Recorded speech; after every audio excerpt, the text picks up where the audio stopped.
The Little Bluebird. Once upon a time, in a big green forest, there was a little bird named Bella. Bella loved to sing every morning.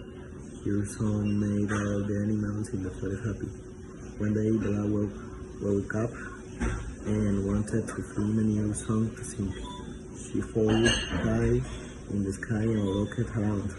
Maybe I can find a new song. If I go far away, she thought. Bella flew over the trees, rivers, and fields. She saw a sheep's lake and stopped to rest. And at the lake, she met a frog named Fred. "Hello, little bird," said Fred. "What are you doing here?" "I am looking for a new song," Bella said. "Do you know a good song?" Fred smiled. "I can sing a funny song. Listen to this. Read it, jump, jump, splash, splash." Bella loved it. "Thank you, Fred. That's a fun song." She played again. This time to the mountains. There she met a rabbit named Ruby. "Hello, little Ruby," said Ruby. "What are you doing here?"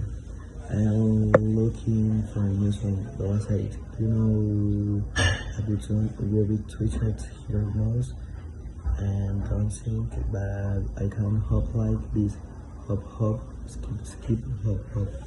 Bella smiled. "Take your Ruby. That's a happy song." Bella flew home. When the sun was going down, she sat for a tree and spoke about Fred of Ruby. "Maybe my song can have a little bit of their song," she said. The next morning, Bella sang her new song. It was a mix of rabbit, jump, jump, hop, hop, and her own sweet cheer. All the animals in the forest came to listen. They clapped and cheered.